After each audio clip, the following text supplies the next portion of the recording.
Bueno, pues ya le comentaba en titulares que para Milei las elecciones del día de ayer fueron un gran triunfo político. Daniel Sobato, doctor, buenos días.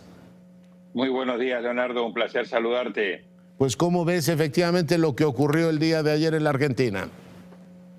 Un triunfo contundente de Milei, claramente, pero también un triunfo sorpresivo en un país que le gusta jugar en los extremos.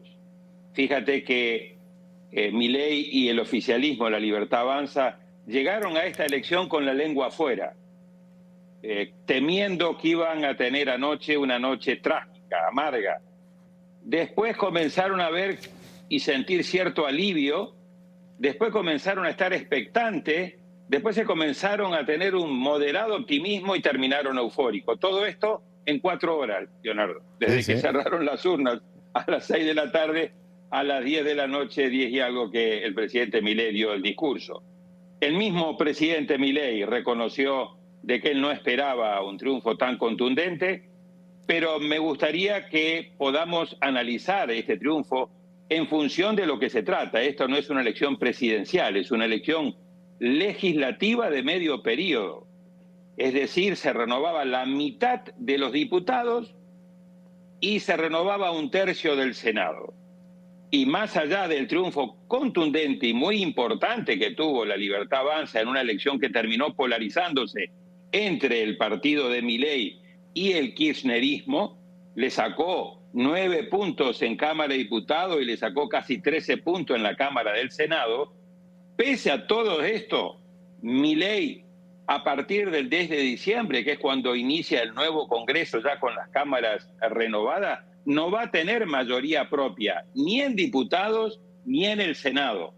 Por lo tanto, va a necesitar, como dijo anoche, cambiar, resetear, no solamente el gobierno, sino resetearse él para ser un Milei más dialoguista, que busque acuerdos, que le den gobernabilidad y que le permitan aprobar las reformas estructurales, entre ellos la fiscal y laboral, que Argentina necesita irremediablemente si quiere comenzar a entrar en una nueva etapa mucho más estable desde el punto de vista político y económico. ¿Con quién lo podría hacer? Porque veo los números así de manera, digamos, gruesa. El peronismo se queda más o menos igual que como estaba en la Cámara anterior.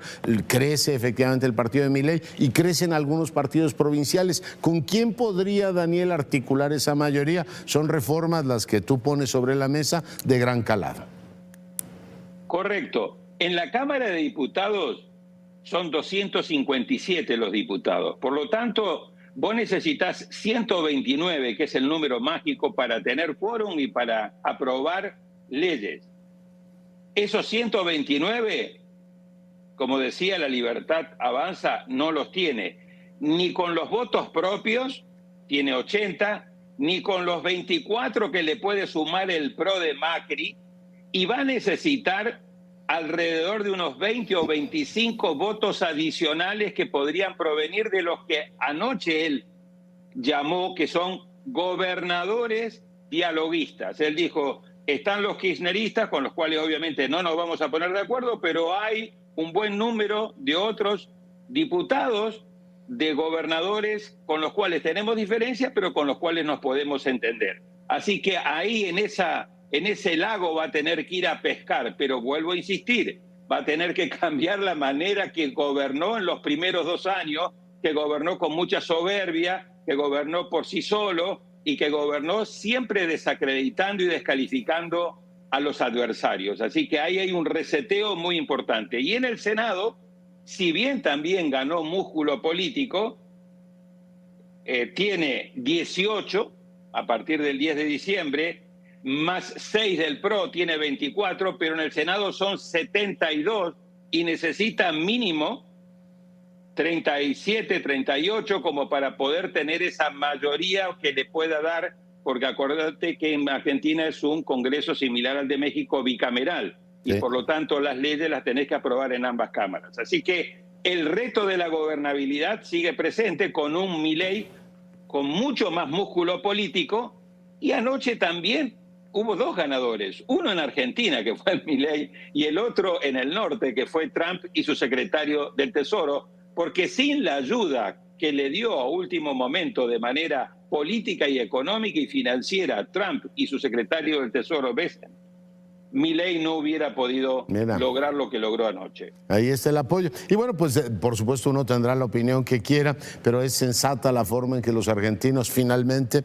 le dan una oportunidad al presidente que termine su proceso de reforma. Las encuestas sobre la evaluación de la economía, se comentaron mucho la semana anterior, no eran buenas. Los argentinos están pasando una etapa muy complicada, pero dice Milei, oiga, pues tengo que ajustar el desastre que me dejaron y ahora tendrá 2 años más para dar resultados, lo cual pues efectivamente se convierte en su gran desafío, ¿no?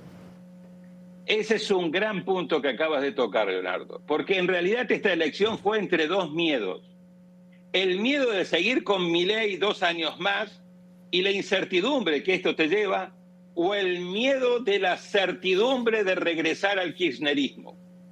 Y entre el miedo de regresar con la certidumbre, que ya saben los argentinos lo que pueden esperar del kirchnerismo, y el miedo de la incertidumbre, de la ansiedad de que te genera qué va a pasar en los próximos 2 años, un porcentaje muy importante de argentinos le renovó el voto de confianza a Milei. Esto no quiere decir que a partir del 10 de diciembre Milei las tenga todas con él.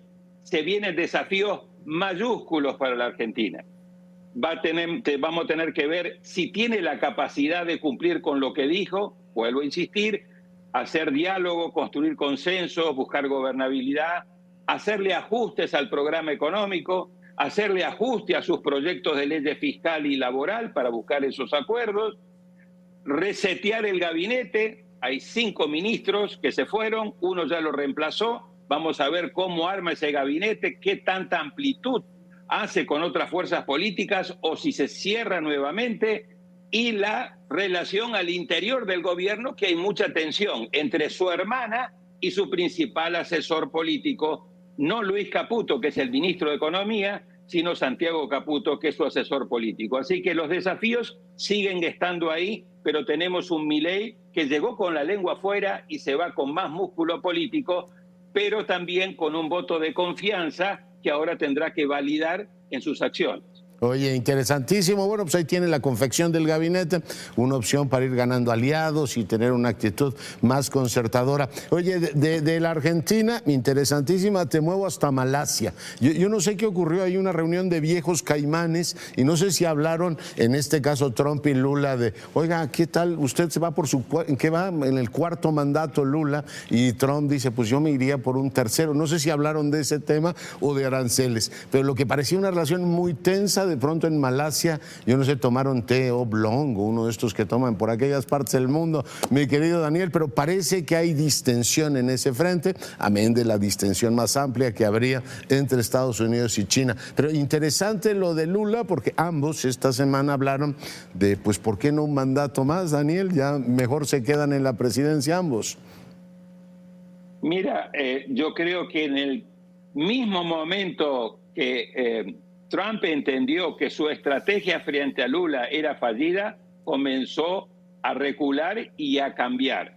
Ese reseteo se hizo en ese encuentro brevísimo de menos de 1 minuto en la Asamblea General en la UNGA 80 en Nueva York, dio pie a una conversación telefónica semanas atrás, dio pie a la reunión de ambos cancilleres en Washington y dio pie a la preparación de la reunión en Malasia.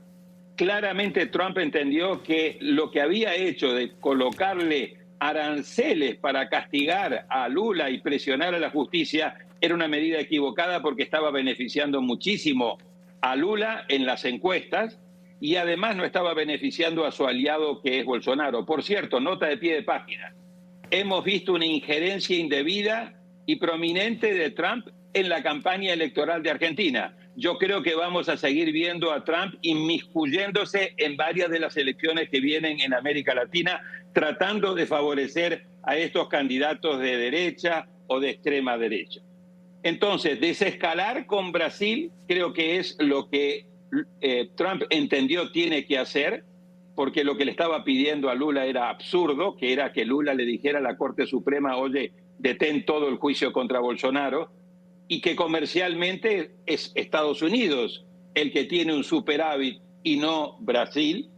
Y al mismo tiempo creo que lo que tenemos que ver en la región es está escalando militarmente la tensión en el Caribe frente a Venezuela, Claro. y está escalando muy, muy fuerte verbalmente la tensión con Petro en Colombia, que no sabemos cómo termina esto, pero ya está usando una técnica diferente. No le está aplicando aranceles a Colombia, le está aplicando sanciones individuales a Petro, a su mujer, a su hijo y a su ministro del Interior. Sí, sí, tenemos portaaviones que recuerdan la diplomacia de las cañoneras y al mismo tiempo esta injerencia. Viene en Colombia, donde ya podemos anticipar cómo va a gravitar. Sabemos una derecha que ahora pues se siente exultante, la exoneración de la absolución de Uribe. Y viene Chile, donde también será interesante ver cómo gravita Trump, Daniel.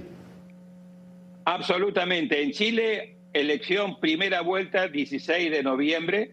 Las últimas encuestas de este domingo están dando que Jara, la candidata oficialista de izquierda, está liderando en la primera vuelta frente a Kast. Le ha sacado 5 o 6 puntos. La derecha está dividida en 3 candidatos. Por un lado, Kast, José Antonio, que es el que está liderando en las encuestas dentro de la derecha. Después viene Kaiser, que ya ha adelantado a la tercera candidata de la derecha, que es Evelyn Matei. Si la derecha hubiese ido unida, muy probablemente podría haber ganado en primera vuelta. Si sigue yendo dividida, muy probablemente la derecha va a perder en la primera vuelta frente a la candidata oficialista Jara, pero muy probablemente las encuestas dicen que esa derecha después gana en la segunda vuelta que está prevista.